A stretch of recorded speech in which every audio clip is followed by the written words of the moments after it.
Hi everyone. Today on the show Market Makers, we have Mr. Chirag Mehta, who is Chief Investment Officer at Quantum Mutual Fund.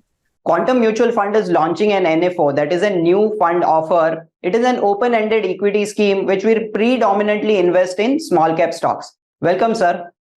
Thank you, Milan. Thank you for having me. So, if one looks at the performance of, various indices in, especially in 2023, the small cap index has significantly outperformed the broader market or the Nifty 50. So, from a retail investor perspective, is this the right time to invest in the small cap space? So if you look at that's very correct that the small cap performance this year has been significantly higher than what we have seen with the large caps, right? Large caps around 13-14% return versus small caps giving 35-40% return this year. So it's been a significant outperformance by the small cap funds. But if you put it in context, right, this year is an outperformance, but that outperformance is more of a catch up. If you look at 5-10 year performance CAGR, it's in line with what small caps should deliver.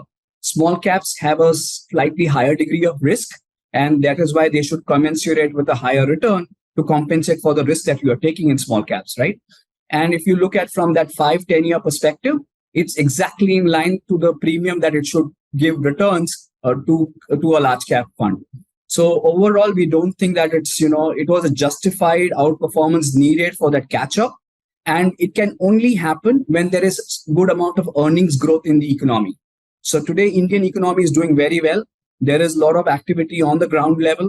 There is that activity is translating to revenues and therefore profitability of companies, which is delivering that earnings growth to support that up move that we have seen. So overall, whenever economy is in traction, that is when earnings growth comes, and that is when the small caps kind of outperform. So the justification for that outperformance is a catch up. And catch up is led by strong fundamentals, which is necessary for that outperformance to come. And having said that, if you look at the small cap space, right? The small cap space is very, very large universe. 85% or more than 85% of all listed companies are small caps by definition as prescribed by the regulator. So SEBI says that top 100 stocks is large cap, then 150 is mid caps, and any stock after that 250 first stock is small cap stock. So if you put it together, more than 85% of listed universe is a small cap universe. And given that it's such a large opportunity set, such a large universe, there will always be pockets of opportunities that will emerge. Somewhere or the other, there will be some sectors mispriced, going through a downturn, and that will be the right time to invest into those kind of companies. So when you say that, it's overvalued or, it's run up so much, but just keep into consideration, it's a large universe set, and therefore there will always be opportunities. There will be newer companies, newer sectors, budding businesses, niche innovation going in that segment, much more than what you will see in mid and large cap companies. So overall, there is a lot of traction in that space. There's a lot of opportunities in that space, and therefore it's still a good time to invest in a small cap. Pretty interesting when you say that 85% of the companies that are listed in India lie in the small cap space. So that leaves open a huge universe. Fair point. And so when you invest in small cap stocks, what parameters do you look at, or simply put, what is your investment approach? Sure. So why we did a small cap fund, and there are certain challenges that many of the pure small cap funds face. And that is what we are trying to address in our fund. So overall, if you see the small cap has attracted a lot of flows over last 1 year, and that has led to the size of many of the small cap funds increasing so much that we have seen a long tail emerge. Number of stocks have increased significantly in the portfolios, and that has created a long tail, which we think is suboptimal. Because if you have a very small weight, because if you have 150, 200 stocks in the portfolio, which means that average weight will be less than 1%. With that small weight, you are not going to add a meaningful alpha to the returns that you can generate. So if you have high conviction, even if your call goes right, therefore the total return addition that you can make to that stock becomes very, very little because you have a small weight in that stock. So we think that those positions are very suboptimal, and they are likely to remain suboptimal. Because if you see, even at a 0.5%, many of these funds have holding which is 8-9% of the market cap of the company. And when you have such a high holding in that company, you are not able to increase because there is a cap of 10% of the market cap of any company any mutual fund can own. So given that those are small positions and given they are large ownership of those companies, they will not be able to increase those weights even if they like or if they have high conviction on those stocks. So suboptimal position will remain suboptimal. And given that, the amount invested in each stock has risen so much, because even at say a 15-20,000 crore fund, even if you have to deploy 1%, it's a very large sum that you're deploying in those stocks. And because of that, there is not much liquidity that supports such a high position. And therefore, you need to be very cognizant of the fact that the stocks that you invest are very, very liquid. 3 months is a reasonable time frame for you to enter and exit a stock, which is acknowledged globally. So globally, even if you talk to many marquee investors, the institutions, they will say that 3 months is a reasonable time frame for you to enter and exit a position. And if you go beyond, then you are going into an illiquid space. So if your position is not getting filled in 66 trading days, then you are playing with liquidity or making your portfolio illiquid in that sense. And given that, if you see many of the stocks held by many of these large small cap funds, they will take 200, 300, 1,000, 1,500 days even to liquidate certain positions. So there is an illiquidity risk. There is a suboptimal position, and therefore there could be compromise on liquidity or in terms of the performance going forward.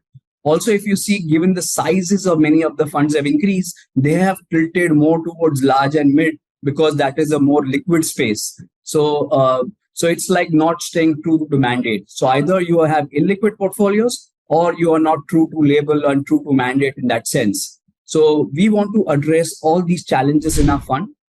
So we have predefined universe limits. We will not buy any stock which does not trade at least 2 crores per day on an average over last 12 months to ensure that the stocks that we buy support the liquidity that we want. So from that perspective, our portfolios, any holding, we will want to enter and exit in 66 trading days, that is 3 months at the maximum. So liquidity is predefined. The market cap ranges are predefined so that we don't ensure that, we get into a space where we become very, very large owners. We want generally to restrict our allocation to not more than 5% of the market cap of any company. So from that perspective, we are not in that illiquid game. We are not in that market cap game. And given these constraints, we can only support a certain capacity. So we are mindful of that capacity. When we reach that capacity threshold, we'll close the fund for subscription. So overall, we are very, very disciplined in our approach. And this is what we see the challenges in the industry. And this is what we can, justify with the proposition that we are bringing. So we will address those challenges, give you a high conviction portfolio. Any stock that we buy will be 2% to 4% range. And that is also defined in our offer document. It's not that just I'm saying, it's already defined. The liquidity criteria, the market cap criteria, the threshold at which we will buy into each position, that is minimum 2%, maximum 4%. If you see many of the peer funds, number of stocks with less than 1% weight are 50-60% of the portfolios. So they are very, very suboptimal positions. We don't want that in our portfolio. If you think that you can bank on your research and you have high conviction calls, it should justify a position in your portfolio. So minimum weight that we'll assign to any stock is 2% and maximum 4% to control the risk. And you will get a diversified portfolio of good quality small cap companies in our small cap fund. So that's the whole proposition. And we'll have disciplined buy and sell. We will not allow illiquidity to come into our portfolios. We'll ensure that we'll limit the size of holdings in terms of ownership of those companies. And that is how we'll deliver a long-term performance for investors in the fund. Got it. Thank you for this clarification. Yeah. And now coming, slightly on a big picture, what are current macro trends or themes that you are excited about? So small cap offers a good amount. We see a lot of innovation, various niche businesses, which are not present in the large caps that the small caps can give you exposure to.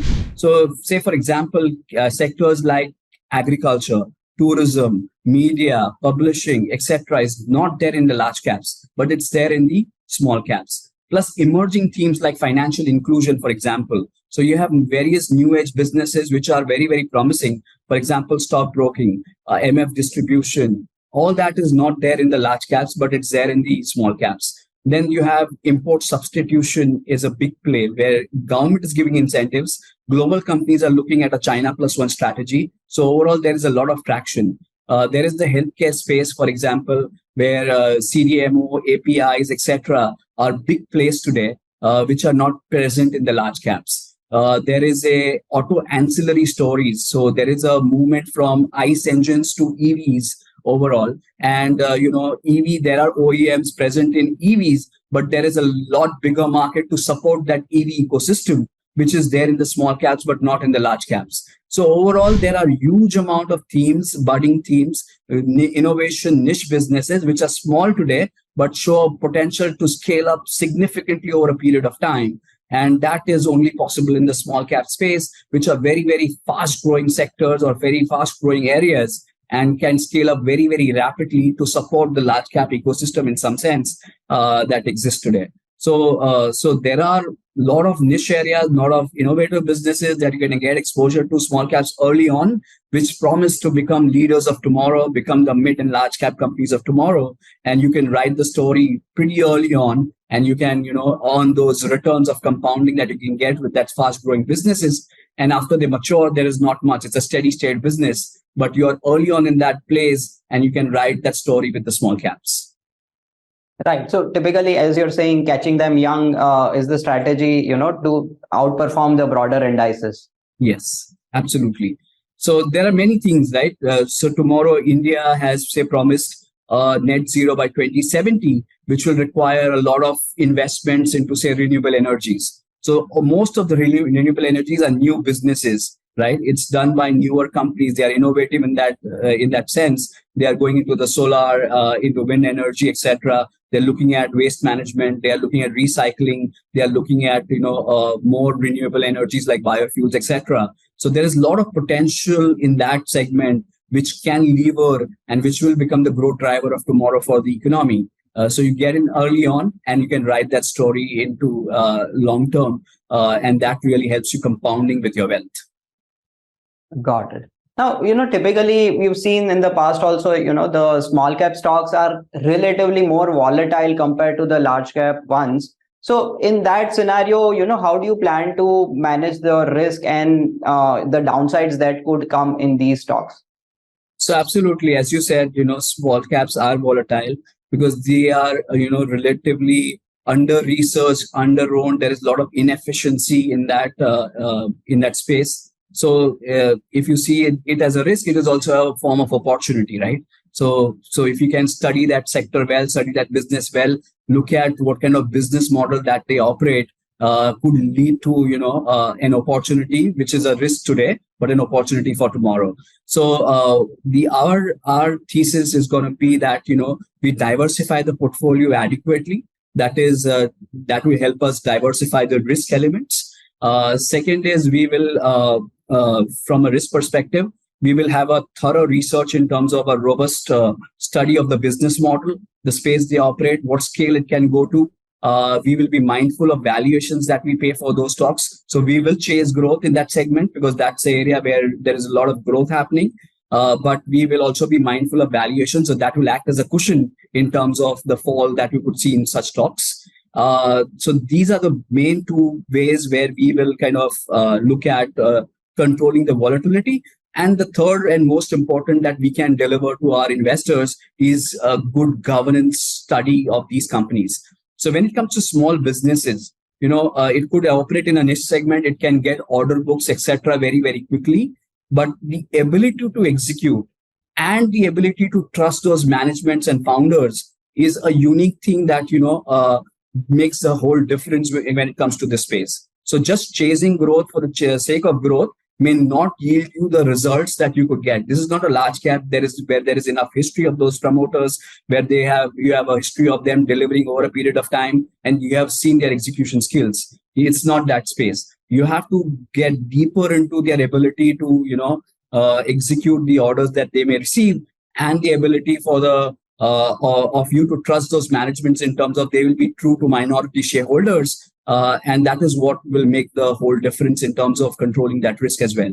So Quantum as an organization has been around in Indian markets since 1990s, even before FIIs had entered in Indian markets. And since then, we have partnered with various foreign institutions coming into Indian markets, and we have a long history of talking to various businesses, various promoters, and kind of sift through who are good and who are bad in that sense. So we have a saying that, if you shake hands with someone, if you don't get your 5 fingers back, you don't shake hands with that person again. So that's very true in the investment world, where you need to ensure that who can be trusted and who cannot be trusted. And if you don't see any evidence of them changing, you never trust that person again. So that is the way we will approach this space as well. Use our experience to kind of sift through the management's good and bad, and ensure that they are true when it comes to treating all shareholders, including themselves and other shareholders like us, in the same way. So overall, these things will help us control risk in terms of having diversification, having a good hold of those businesses, and having a good hold of governance, and that will help us lower the risk that exists in that segment. True, makes sense. Now, coming to slightly back on the macro front, over the next 1 year, what are the positive factors or risk that you see in the Indian market? So overall, if you see, India is in a sweet spot today, right? We have growth levers, meaningful growth levers that are working well for the economy. So if you had asked us this question between 2014 to 2017, we were extremely bearish on the economy, because when we spoke to companies on the ground, nothing was happening. There were no orders coming. There was no revenue generation. There was no profitability increasing. So there was no earnings growth during that time. And it was more a hope story that time. We had a single party government. We thought that there will be more reforms, economy will gain traction. Those kind of things prevailed then. But post-COVID, we are seeing strong levers for the economy. There is activity on the ground. There is a lot of things happening from order book perspective, revenue perspective, translating into profitability. So we are in a sweet spot when it comes to the economic upcycle that we're seeing. Given that, the risk that we see for the economy is the rural is not really working as good as what we wanted, right? It's still struggling in that sense. Second is, if there is a global slowdown, exports could suffer to that extent. So we don't think that IT exports may suffer so much, but goods exports may suffer because of the slowdown in the global world. So these are the two things that we need to watch for. People will say elections are coming and therefore the uncertainty, but we don't think elections matter so much. Since 1980s till now, we have seen 11 different governments, and across governments, across many things that we have seen in the economy, India has grown at an average GDP of 6.2%, and we don't see that changing. We still think India can continue to grow at 6.5% real GDP growth rate for next 2 decades. And that's an internal consumption that supports that. If someone comes and tells you that India can grow at 8, 9, 10%, we don't buy that argument still. Because, India needs capital, India needs infrastructure to sustainability grow at 8, 9, 10%. If one of year, it could grow at 8, 9% for sure, but it cannot sustainably grow at 8, 9, 10%. Sustainable growth is 6.5% real GDP growth rate. And if you take that into account, it still translates into a decent return for investors. So nominally, including inflation and real GDP growth rate, nominally India will grow at 11, 12%. And if you identify good companies, they'll continue to grow their earnings at 14, 15%. So that should be good returns, because eventually stock markets reflect earnings growth. And if earnings are growing at 12, 13%, then probably you would get those kind of returns on the long-term basis in markets. So overall, we don't think that there is too many challenges. We are in a sweet spot. If the global world kind of melts down, then probably from a flow perspective, we may see a repeat of what we saw in 2022 kind of year, where we saw a lot of outflows. That could happen given the yields where they are at 5% in the US, closer to 5% in the US. That could lead to some flows moving out or lesser flows coming in Indian markets. But otherwise, from a economic perspective, there's not going to be much challenge. Only thing that needs to be addressed is rural economy. If that kind of shows traction going forward, we are good to go from that perspective. But even otherwise, we think that India can still manage a growth of 6.5%, 7% over next 2-3 years. So overall, there are certain risks, but they are not looking at significantly big challenges that we could face. We could still sail through very nicely in that period. Interesting, pretty interesting. So thank you so much, Chirag. Thank you for taking out time for this discussion, and we wish you luck for the NFO. Investment in securities market are subject to market risks. Read all the related documents carefully before investing.